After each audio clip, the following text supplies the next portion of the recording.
I will be breaking down the candlestick anatomy. This is pretty much looking at the internals of each and every single candlestick. Every candlestick you see will have a body.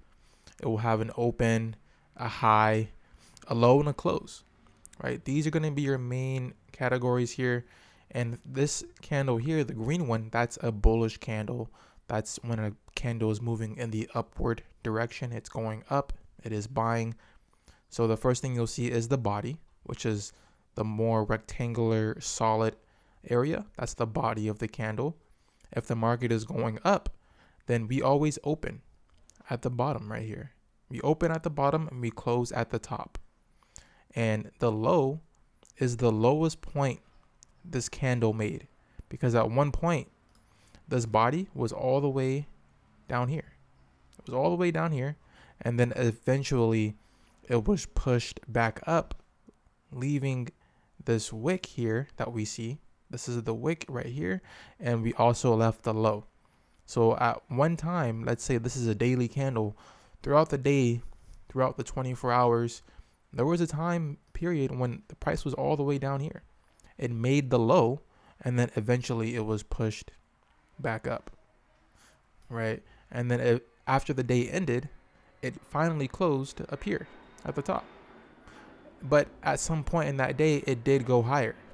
It went even higher than expected, and then eventually it was pushed back down. So that's how the high gets created with this wick, and that's how the low gets created.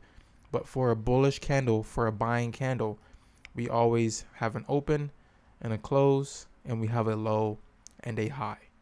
And then when it comes to the sells, we always open at the top, because for sells, price is going down, right? So we open up here at the top, and then it closes at the bottom. Again, because price is going down. This is a selling candle. But at one point, again, price, this whole body candle was up here at one point, and then it eventually sold off to this area.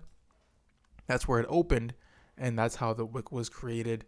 All right, let's say price opened up, and then as soon as it opened, it jumped, and then it just sold off. That's pretty much what happens with news or manipulation. We opened here, but we immediately jumped, and then we came back down.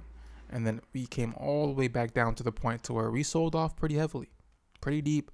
Then buyers stepped in and said, hold on, pushed it back up just a little bit. And that's, again, how we were able to create these wicks, the lows and the highs.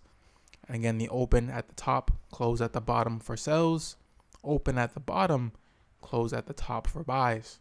But the high and lows, the wicks will always be the same. The bodies will always be the same.